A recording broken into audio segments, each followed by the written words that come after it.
보실 성경 말씀 고린도전서 15장 10절을 보시겠습니다.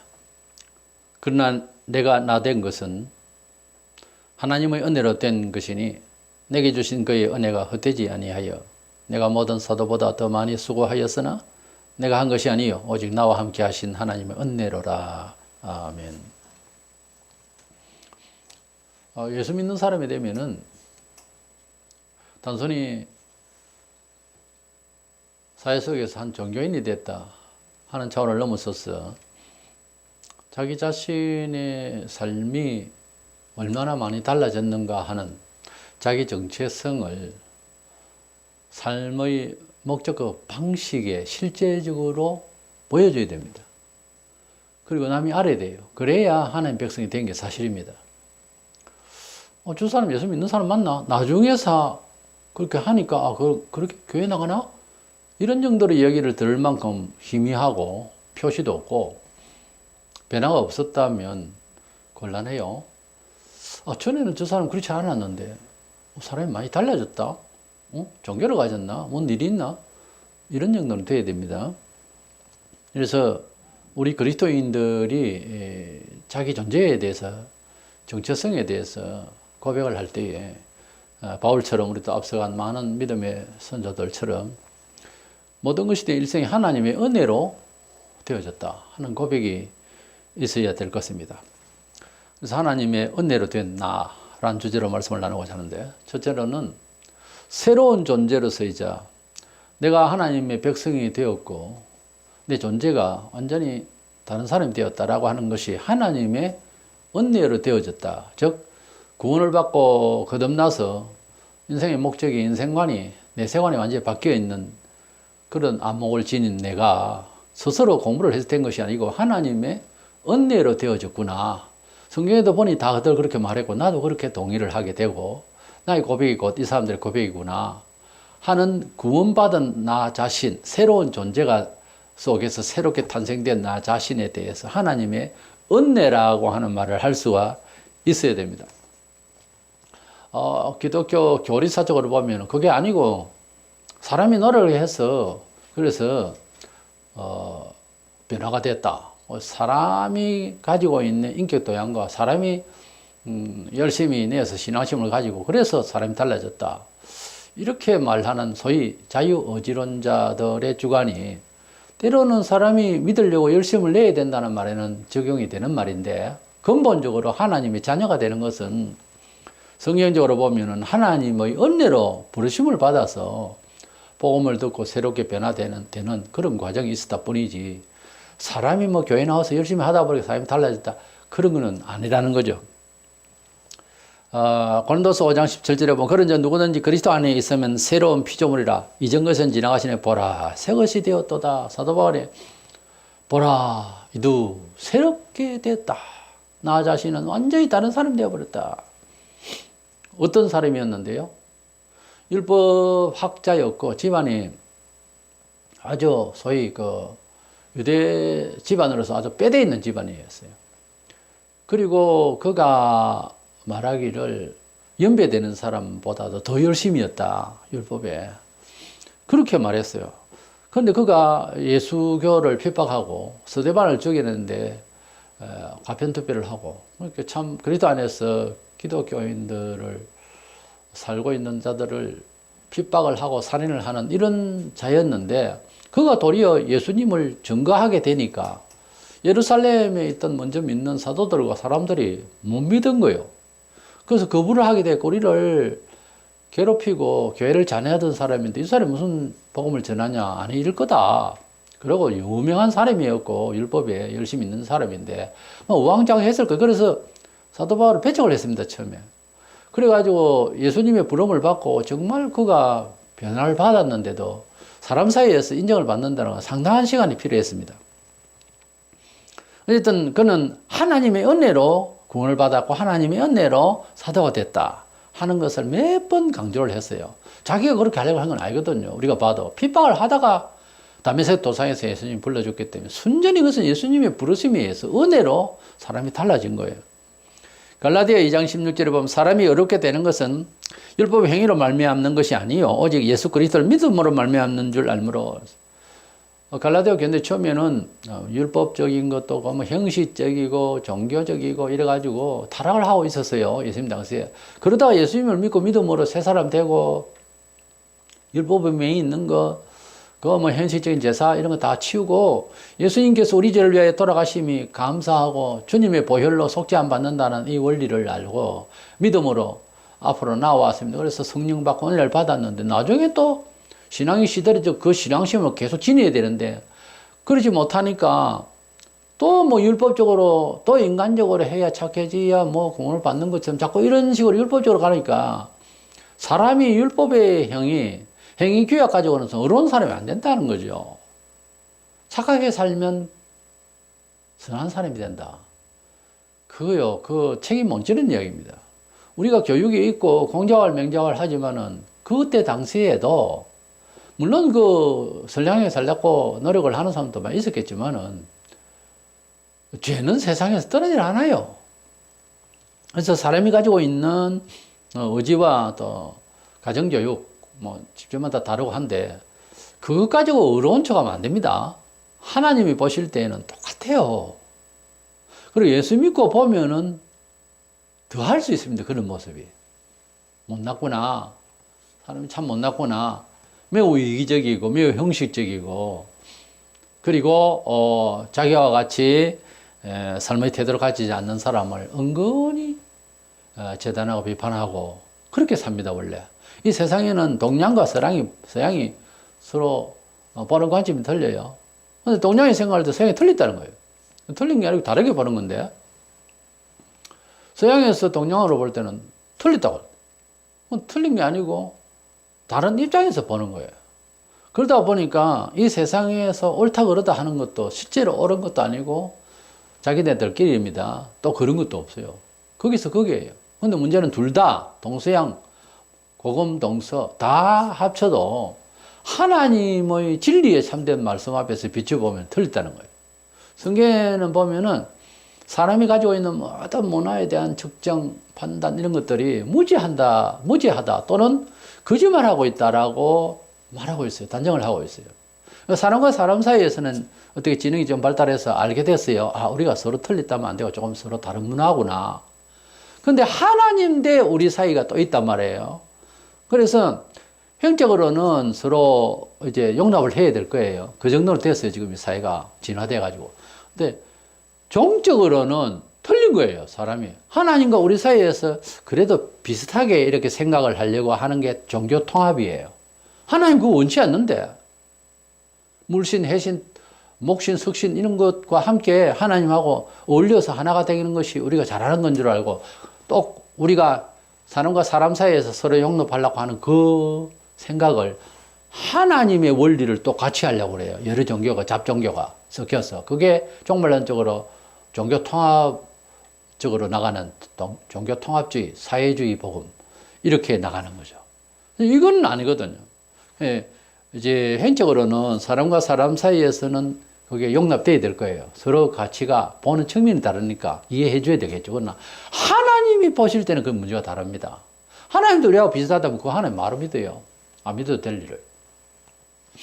그래서 새로운 하나님의 자아가 새로운 자아가 되었다고 하는 것은 우리 사람의 생각으로 되어진 것이 아니고 우리의 이해력으로 되어진 것이 아니라 순전히 하나님 계시하셔서 새롭게 주신 하나님의 진리의 말씀을 우리가 듣고 그런 가운데 성령께서 우리를 거듭나게 하시고 하나님을 하나님답게 우리가 아버지라 부르고 만물을 지으신 창조주로 우리가 고백하게 되는 이런 내 속 자아, 새롭게 말하게 된 나는 하나님의 은혜로 된 것이지 세상 교육으로 내 기분으로 된 것 아니다 하는 것이 정당하고 또 모든 믿는 자의 고백입니다.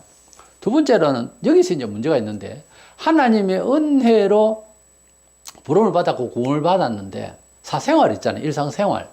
이거는 내가 힘으로 내 힘으로 잘 된 것으로 생각하기 때문에 이제 깜빡하고 교만해지는 거예요. 내가 일을 할 수 있으니까 내가 열심히 일했단 말이에요. 그래서 내 돈이고 내가 농사지 내가 만들어낸 소출이고 이제 이렇게 생각이 쉬운 거예요.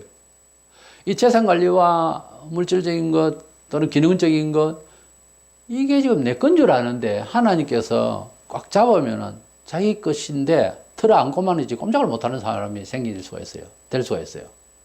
하나님께서 건강을 주셔서 기거 동작할 수 있도록 해주시니 참 감사하다. 이렇게 생각해야 되는데 어때 뭐 다쳐가지고 병원을 입원을 하잖아요. 여러 사람이 다쳐가지고 와가 있습니다. 그러면 외과 같은 데는 뭐 다리가 부러지고 손이 부러지고 머리가 깨어지고 막 이래가지고서 붕대를 감고 있는데 그거 보면 건강할 때 오히려 감사해야 되는데 이러고 있으니 그 사람 원래 뭐 팔은 힘은 좋고 다리는 힘이 좋은데 뇌를 다쳐가지고 꼼짝을 못한다.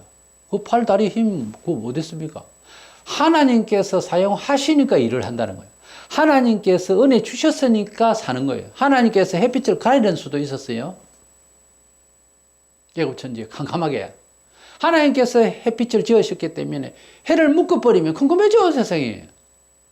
근데 그런 생각은 안 하고 살거든요 우리가. 뭐 자연은 자연이고 그야말로 하나님입니다. 하나님 찾으러 가면 교회 가고 이런 식으로 생각하니까 그런 백성에게 하나님께서 화가 나가지고 확 닫아버리면은 컴컴해서 못 살아요. 전기 하나님께서 손대버리면 벌질러버리고 아무것도 안 됩니다. 하나님께서 하시면 아무것도 안 된다니까요. 은혜가 너무 많아서 우리 변명이 아닙니다. 은혜가 너무 많아서 풀어줘서 그렇지 이걸 가둘 날이 와요. 정말 가면은 하나님께서 빛을 창조하셨다니까. 어둠도 하나님께서 당신의 건강을 주셨어요. 하나님께서 당신에게 성령차를 주시고 하나님께서 당신에게 버스를 타고 갈 수 있도록 해주시고 휠체어 안 타고 하나님께서 휠체어 타게 된 것은 하나님께서 그렇게 했으라도 그대에게 은총을 주실 어떤 다른 의향이 있는 거예요. 혹은 가끔 은혜만 받았으면 이 말이 통하는데 경하게 봐야 됩니다만은 사람이 볼 때는 엄청난 무거운 일이죠. 매를 맞아서 그럴 수도 있어요. 병이라는 것이. 하나님께서 주셨다는 거예요. 하나님께서. 키가 작습니까? 하나님께서 그걸로 통해서 은혜 주시려고 하는 무슨 의도가 있다고 보세요.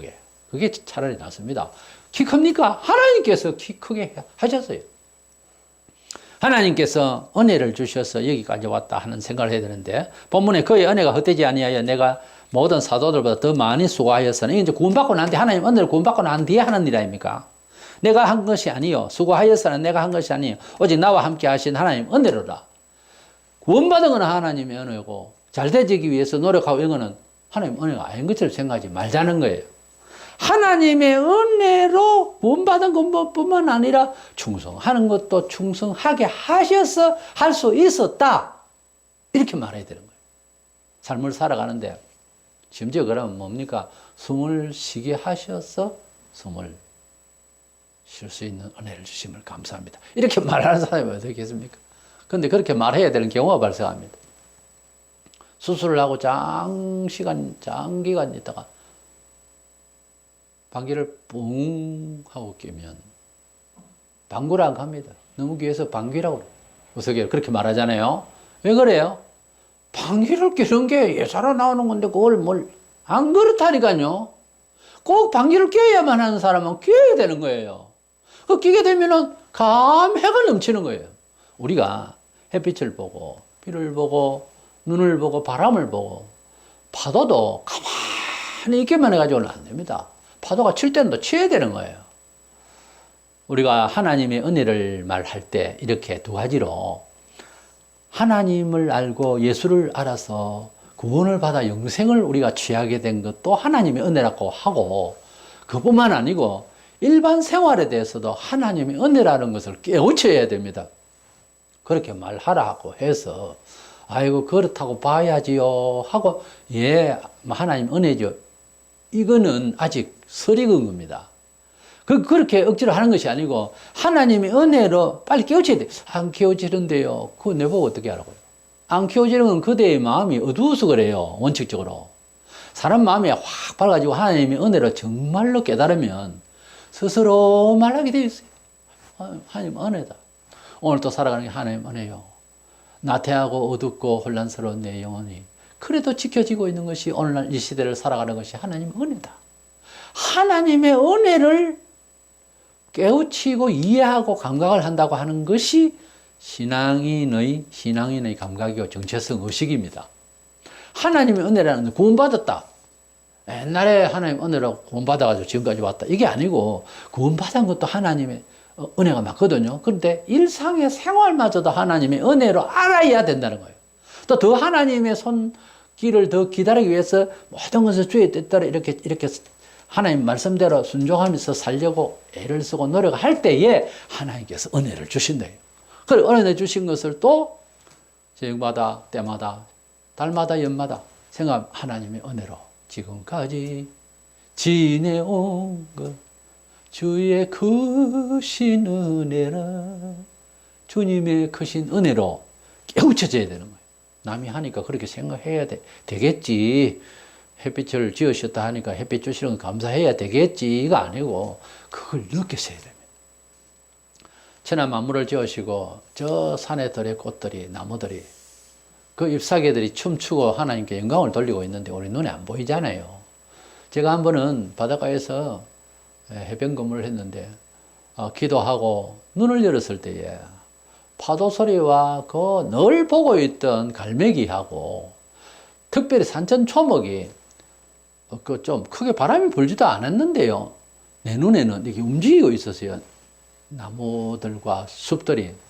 그때 제가 감동을 받아가지고 산들아 바다야 땅들아 하나님을 찬양하라. 그게 입에서 나오는 거예요. 그렇게 소리가 아름다울 수가 없었어요. 장시간 그러지 않았는데 한참 동안 그래서 시편기자와 그래서 많은 성경의 내용들이 만물이 주를 찬송한다는 말이 이 말이구나 하는 걸 깨우친 적이 있습니다. 우리가 삶을 살아가면서 모든 것이 감사함이 입에 달려서 불신자들도 감사하는데 잘 하는 거죠. 근데 하나님께 감사하라 이래는 말 안 해요. 그냥 감사한다 이러는데 적어도 감사할 줄 아는 사람이 돼야 되는데 하나님이 인도하시고 하나님 은혜 주시고 산다고 하고 그래서 모든 원리를 하나님의 손길로 알면요. 세상에 미운 놈이 그렇게 없어요. 다 보면 귀해요.